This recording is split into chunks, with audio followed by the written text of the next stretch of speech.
And the July LSAT is kind of interesting because, first off, you can see your score before you decide whether to cancel, which could remove some of the anxiety around taking that test. And if you do cancel, you will get a free retake on a future LSAT administration. So you could take it in October, November, January, March, or April of next year for free. So July is nice for that reason. I think a lot of admission officers will be expecting folks to take July and cancel because LSAC has made that option available. So they will see an inordinate spike in the number of people taking July LSATs and canceling. And so if you cancel on that test date, it probably won't be a huge red flag. You do want to consider, of course, that if you cancel in July, then you cancel in September, and then another time that 3 cancels starts to look a little bit shaky, like maybe you don't know when you're ready to take it. But as long as you can avoid a pattern, that's okay. The other thing you want to know about July is that it's a transitional period where half of students are getting the digital format on the tablet, half are getting the paper and pencil format. LSAC chooses for you, and you don't get any advance notice. So keep that in mind. You've got to be ready for both paper and digital if you're taking it in July. And then, of course, September will be fully digital. If you want to know what the digital LSAT looks like, LSAC has released a familiarization tool on their website at familiar.lsac.org. And I will walk through that with you a little bit now, just so you can see what it's like. Once again, the link here is familiar.lsac.org. So I will throw that link in the chat if you want to see on your end, but I'm going to screen share it for you here as well. So familiar.lsac.org, they've released 3 practice tests, 71, 73, and 74. And there will be more than that in the lead up to the fall. So we could take a look at, for example, logic games, what that looks like. You see we have a game here. We have the rules. We have 1 question, only 1 question at a time. So one thing you want to get used to is seeing only 1 question at a time and nothing beyond that. That will be the case for all digital LSATs. Of course, they won't have reveal answer as a function on the real thing when you take it on test day. That's just to let you see it at the moment, which I actually think you shouldn't use if you're taking this as a full-length section or exam, because you don't want to get used to that instant feedback. You want to delay that gratification up until the end of the section or the end of the exam.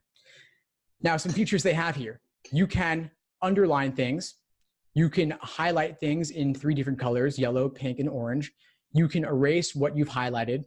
You can increase or decrease the text size. There we go. You can make it smaller if you want. You can increase the line spacing if you want to spread it out more. You can also modify the brightness, but that doesn't work on the computer, only on tablet.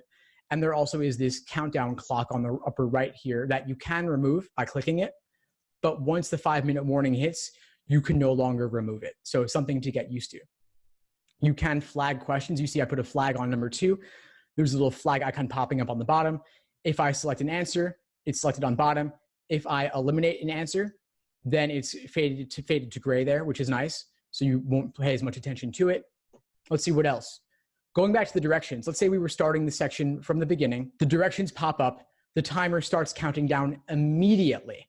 You don't get to click, read the directions, then click go to questions, then the timer starts. The timer starts immediately, so don't take a breather during this part or actually read the rules, because of course the rules are always the same.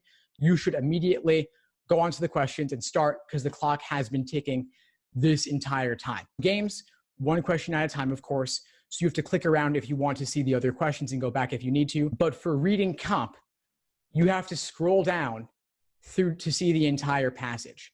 You can't see the entire passage at a glance and see a question at the same time. In fact, you click passage only, you still see only 2 out of 3 pages on the screen at once. You can't see all 3 at the same time. That is something to get used to. You can underline, you can highlight, you can underline. There are no longer any line numbers to the side here, and the questions will not refer to line numbers because there aren't any. So you'll see here that what they do instead is let me see if I can find, yes, here they highlight things, and you can see that when we're on number 8, the relevant phrase skinning animals is highlighted down here as well, and fish pulled from the ocean is highlighted on both the passage and the question. They've used that as a replacement for the line reference. But once again, you can only see 1 question at a time, and you cannot see the entire passage and 1 question at the same time. So this is something that you will want to get used to. And you can't even see all the questions at once. You have to scroll up and down as well. All the choices as well. You have to scroll up and down. You can collapse choices if they are taking up more than one entire field at once, taking up more than the single screen can hold at once. So that is nice. And so maybe if, let's say if you had eliminated choice B, you might want to collapse that since it's no longer relevant to you, given that you have eliminated it. If you bubble for, let's say you bubble A, the bubbling will pop up here, but it won't tell you what you bubbled on the navigation bar at the bottom here. So if you have made an inordinate number of A's, if you have chosen A more often than you otherwise would have expected, you can't see at a glance, oh, I should choose D or E for the remaining ones. So you have to kind of scroll around or click around back and forth if you want to get a sense of that. Of course, I wouldn't focus on it too much, but it is something to think about. Now, how should you use these various tools? I think, honestly, they're not that useful, and I wouldn't really spend much time dealing with the underlining or the highlighting because I just don't think they don't do a whole lot for you. If you wanted to, you could use the highlighter to maybe separate out the evidence from the conclusion. So if this is where the split is, maybe you could highlight that little period. If I can get it right here, the tool's kind of laggy on the computer at the moment for some reason. But basically, I would highlight the separation between evidence and conclusion to show that demarcation, because you cannot draw freehand on the screen. You can't draw with a pen, for example, the way that you might be able to on a whiteboard. So that would be something to get used to. Let's say if I wanted to draw a sketch here and draw something along those lines, you can't do similar on the digital LSAT specifically. You can only use their particular tools. So something to get used to, something to be thinking about. I wouldn't really stress so much about the tools overall, but just know that they are available to you if you want them. But I wouldn't do a whole lot with them. I personally don't use them at all. I just use my scratch paper on the side. You will get a pen, you will get a stylus, and I believe they will even let you bring pencils. So that's nice to have. Now for games, what do you do? I say you use the scratch paper to draw your rules, your main diagram, and your individual question diagrams to the side. Even on one page, I could do all the work for a game and still have some room remaining. So be organized, be neat, be consistent in your diagramming.